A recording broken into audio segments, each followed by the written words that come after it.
Hello everyone, I am going to present a case. This is a case that is illustrative of a paragraph from the Organon. This case is not illustrative of who I am as a homeopath.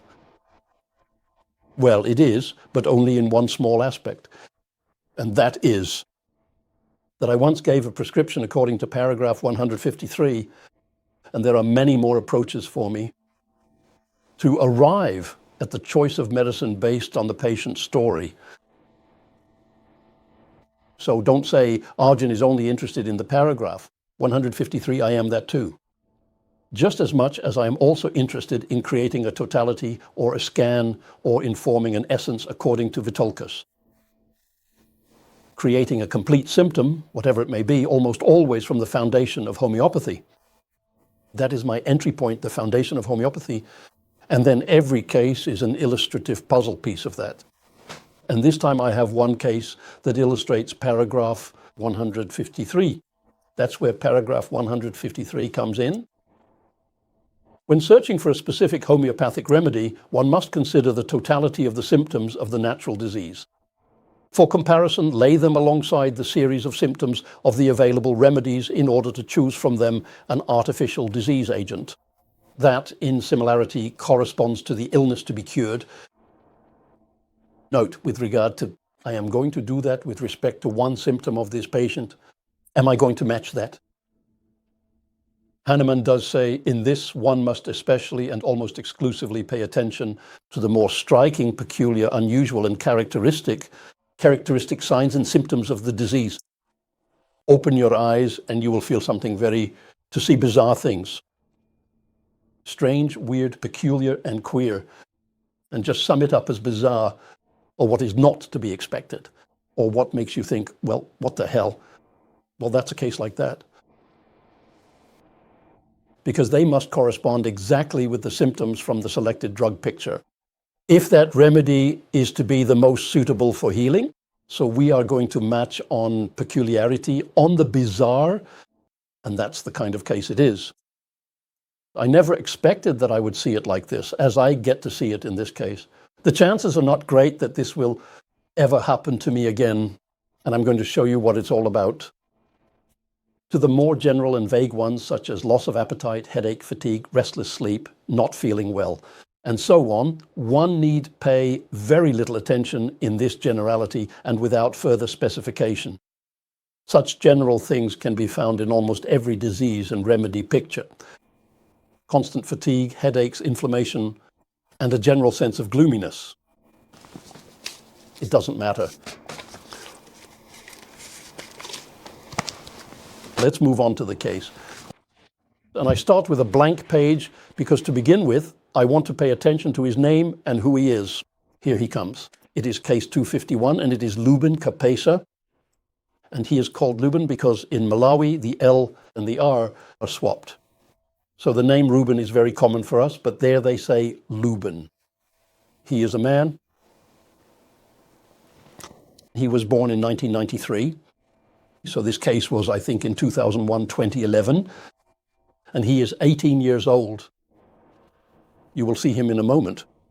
It is May 30th, 2011, and the homeopaths are Andrea and myself. Andrea is my translator, a man who masters homeopathy at the level of, let's say, Kent's totalities or a complete symptom from von Bunninghausen. He has never heard of sophisticated homeopathy, and he doesn't see it either.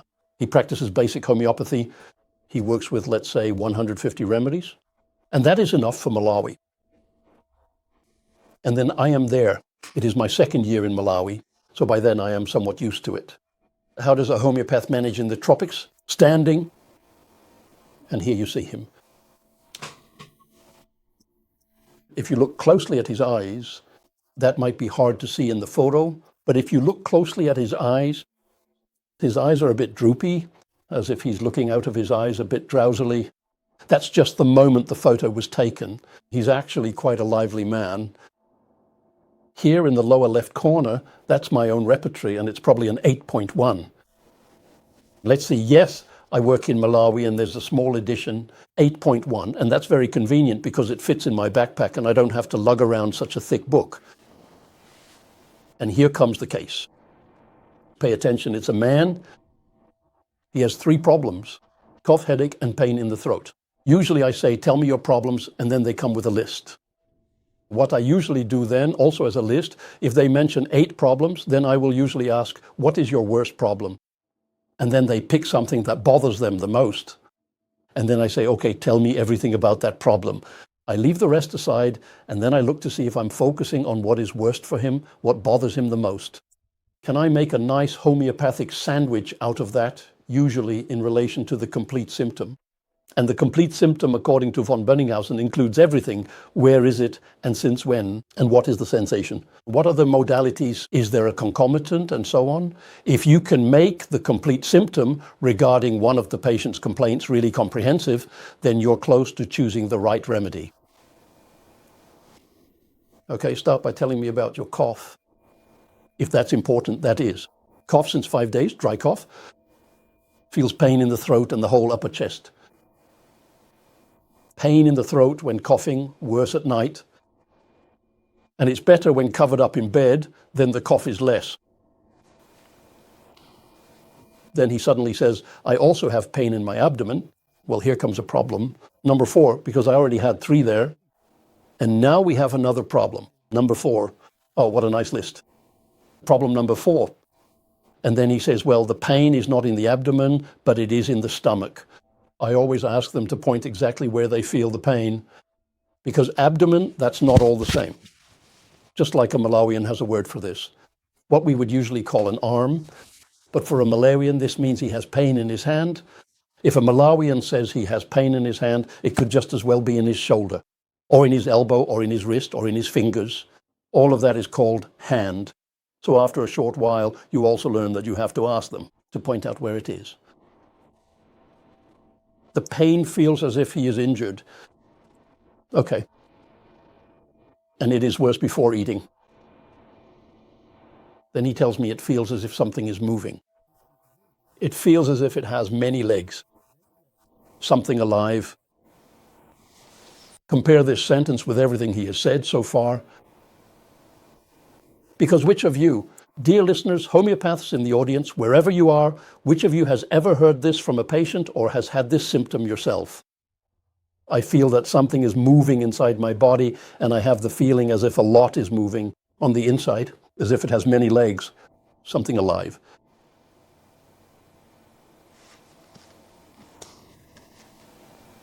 Who here feels something moving in their belly? Then I can just tell you that's with women who are pregnant, because then there's a baby in the womb and it's kicking with its little legs, and then you feel that movement.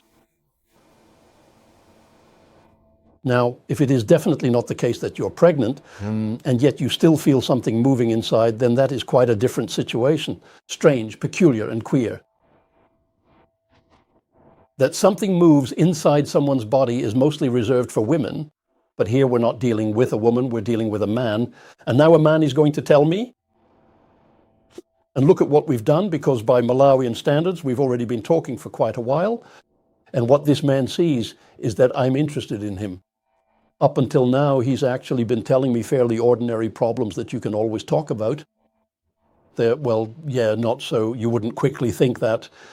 If he comes with these symptoms, I wouldn't think he's crazy. But this man can see that I'm very interested in everything he says. And so suddenly he starts telling me this. Now try telling this to your neighbors. There's something in my body, as if it has many, many legs. Something alive, there's something alive inside me. You wouldn't easily tell that to someone. He tells it to me. Pay attention to my reaction. I tell him that I understand this problem and that he can tell me something about this problem. He heard that. And then he thinks, okay, I don't know exactly. I didn't ask him, but this man has to be in the situation. He's seeing me for the first time in his life.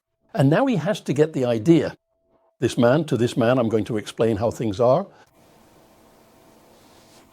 Then he also says, in my chest, there's a sensation as if something alive is there. I've had that feeling for so many years, since 2007. There's even more strange, odd, peculiar, and queer. He is a man. There's no baby moving in his belly. He has the unique symptom which we, those who are familiar with homeopathy, know, oh, could it really have happened that the this symptom tells us, and then there are two remedies that have this symptom as the most important one. And soon in the rubrics, you'll see them. They are crocus and thuja. And there I am suddenly in 2011 in a clinic in Malawi. And sitting in front of me is a patient who first comes with his usual symptoms. And then, for whatever reason, I make contact with the patient. And he thinks I'm going to tell him. And then he tells me it's so strange for men and peculiar. So I'm sitting on the edge of my seat listening. What's going to happen? And soon he'll get crocus or thuja from me. And you can count on it that he's going to get crocus or thuja, because it's so strongly tied to one of those two medicines. So, of course, I'm also very interested in his follow-up afterwards. And I'll tell you, in 2 years, there will be a follow-up. There it is. Then he tells me also in my chest, there is a sensation as if something is empty. I've had that feeling for so many years, since 2007. Then he says he has problems with his vision, but without the usual symptoms. That doesn't help me much. And he drops in my attention because I'm busy saying something is empty, because that's strange, odd, peculiar, and queer. The problem with the suitcase is minute. I tell him that I want to help him because of the sensation in his chest and his mouth. That's it. This bothers him and he thinks I'm going to tell him. And he tells me, and I say, I'm going to take care of you in that regard. Because now it's 2011, 2007, he's already had that annoyance day in, day out for 4 years. He likes that very much. Here he comes. Then he tells me that there is also a burning pain in his throat, and because of that he drinks water. But water always tastes bitter. Also a bit strange and peculiar. But now he thinks I'm going to tell him everything. And at the end of the consultation, he tells me that he has the same sensation in his back. From below upwards, something alive is there. Do you want it even crazier?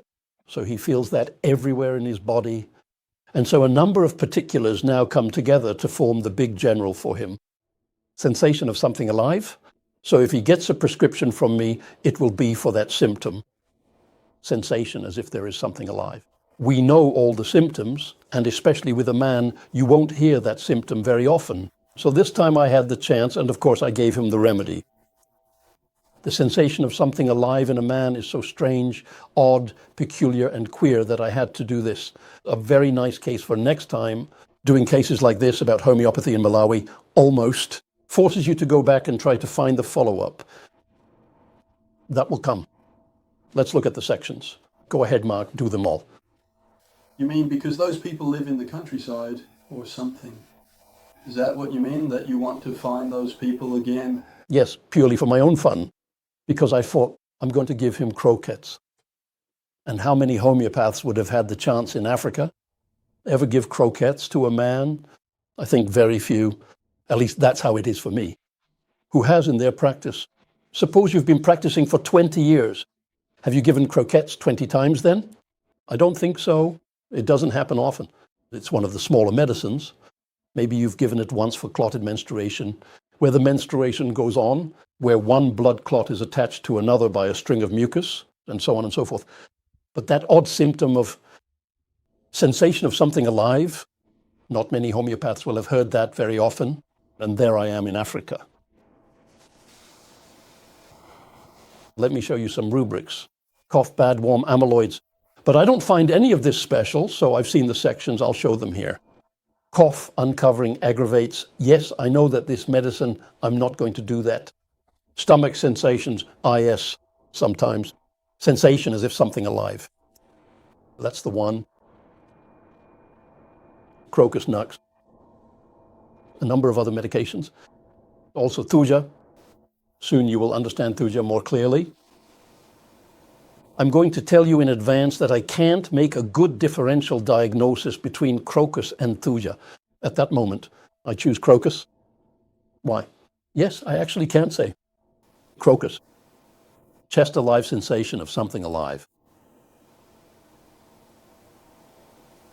Abdomen alive sensation of something alive. Crocus, thuja, cyclamen. I'm only mentioning the ones in bold now. That's a whole separate lecture, because it might seem like I'm not interested in medicines in the common type, but I certainly am, but that's a different case. Generals, but now I'm going to combine all the particulars into generals. A life sensation internally. There they are again, crocus, thuja. What matters to me in this case? I pay attention to stranger, peculiar, and queer, and I know it from thuja and crocus. I know it from crocus. Giving crocus to a man, giving crocus to a woman, you're more likely to do it because of the menstrual symptoms of crocus. Giving crocus to a man?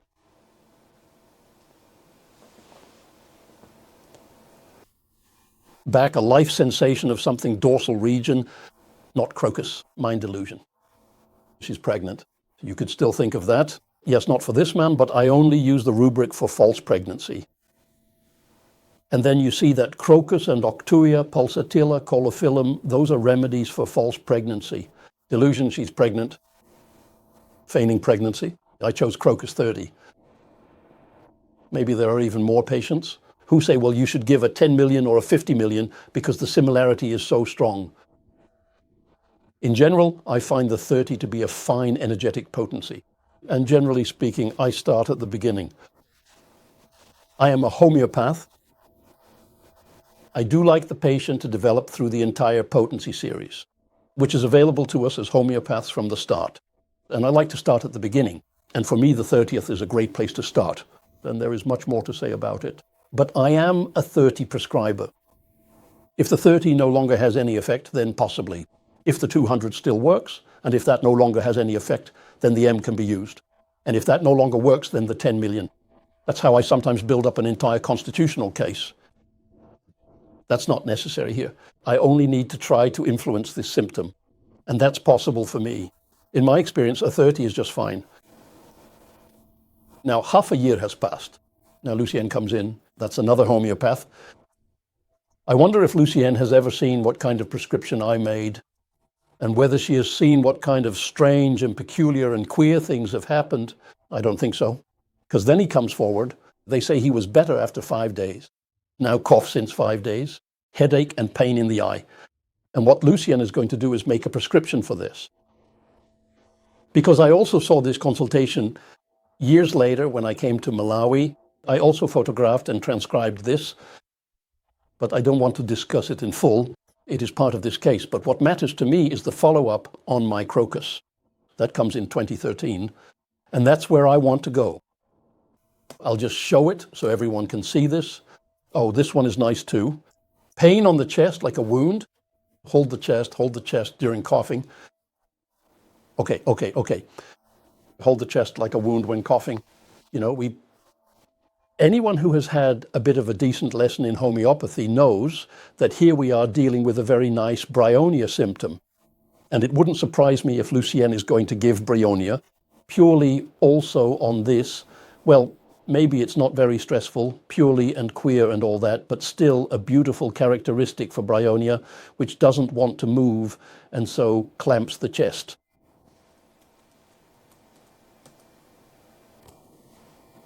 Daytime better by pressure, which is very nice for bryonia. Headache in the front, stitching pain during coughing. Stitching pain is very typical for bryonia. Worse from coughing, yes, because then you move again. There are no improvements extending to the eyes. Pain in the eyes, dry. Thirst, drinks 4 cups a day. A cup is not a teacup, but a cup, that's quite a lot. He is a thirsty man. Stool, okay. There is the bryonia, 1 time a day, first 2 times a day, and then 1 time a day. You can easily use 1 drinking bottle in which you prepare bryonia and let him use it for a longer period until the bottle is empty. And then the problem is usually resolved. 2, rubrics holding the chest, bryonia. Chest, holding the chest, amirage. Note, bryonia is not in bold letters, but it is listed there. Cough. Look, hold. Chest while coughing, must hold the chest while coughing, bryonia. Daytime. I'm just going to go through this quickly. Press your chest. When I typed out someone else's case as well, I would just flip through the repertory and I would immediately include the rubric. I love to look up everything in the repertory. It may not always be necessary for that specific case, but then at least you've seen the rubric and the whole page again. And that's how I have quite a few snapshots of repertory pages in my head. You never know. Extending to eye, these are all symptoms he observed on her face. Bryonia. Now it's about the follow-up on Crocus 30. On the 2nd of March 2013, I received a letter from Andrea. By then, I had already been home for quite a while. I was also there in 2012. We didn't see Luben Capeza. There has been no news from him yet. I do know that he is better. That's mentioned in the case with Lucienne. But then Andrea says something about it. Dear Arjen and Joyce, I'm very glad that I sent you this follow-up. Luben came to the clinic with his mother on a bicycle. He is much better. I can't read or understand next line. That is something I can't read in his letter. Violet is not yet to clinic. That's someone I know as well. He just talks about people I know. I hope I will find out if they will come again. We are fine. The whole family is okay. Many greetings from the Makandamaya family. Andrea, his last name is Makandamaya. Greetings from Brian, the driver. We are together as I am sending this follow-up. I remain, this is respectfully, Andrea, Lucy, Wilson, Glory, Lawrence, and Monica with love. Next note, March 8th, 2013. The pain in the heart is better. The suitcase was also better. Sensation, something alive in the chest, better, better. All of these were better 5 days after using the remedy, Crocus 30. Now I am completely sure because Andrea and Luben talked to each other about that symptom based on which I gave Crocus. In November 2011, he came for cough, and I had, yes, that is Lucienne's case. He is just fine now, no problem.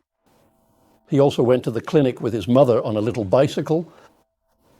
Arjen Pasma, probably his mother likes the treatment. Wouldn't surprise me. I give no remedy for now. That's what Andrea says about Luben. He doesn't need any medicine at the moment. The only prescription is that he has had 2 prescriptions, Crocus and Bryonia. Both are doing him very well.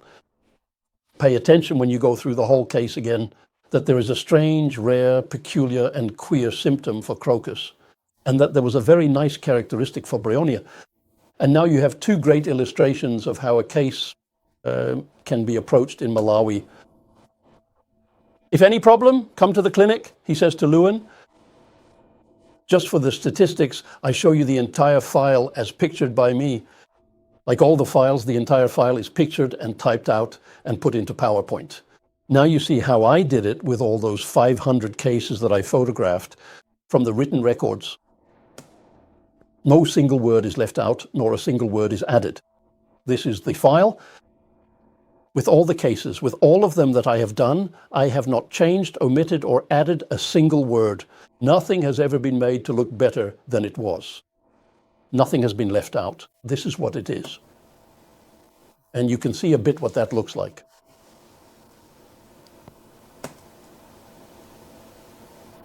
Three medicines were given. Oh, he received a Crocus 200, it says here. Well, what could it have been then? That he got a Crocus 2, whether he got a 30 or a 200, I don't know right now. It depends. What was in the pharmacy, in the clinic? If there was a Crocus 200 there, then he got a 200. If it wasn't there and there was a 30, he got a 30. I remember a small medicine. That is a very interesting case with a follow-up of many years. Of a small medicine for a very strange, rare, and peculiar symptom. That there was only an M of that medicine in the medicine cabinet. And that the M had an effect for many years. Very interesting case. You see my writings.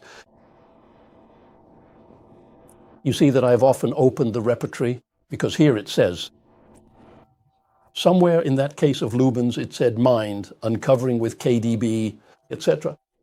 Then, during the consultations, I had already seen the rubric. My repertory is by my left hand. In that left hand, it flips through. It almost knows where I need to look, where I need to be in the repertory, not where I need to look. My hand knows where it needs to be.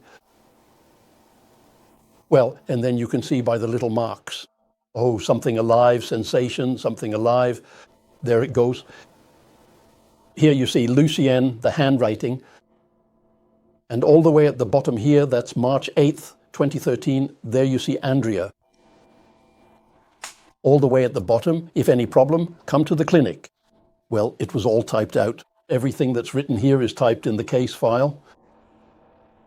And here is Andrea's letter. Dear Ian Joyce, and so on, and that's the case file. This is a real 153 on stranger, peculiar, and queer. And it takes place in a man. And a women's medicine is given to a man, or a women's medicine. If you prescribe it, I think crocus is given to a woman in 9 out of 10 cases, even though it's not such a common medicine to begin with, but usually to a woman. And here we have a man with that strange symptom. Ready? Thank you.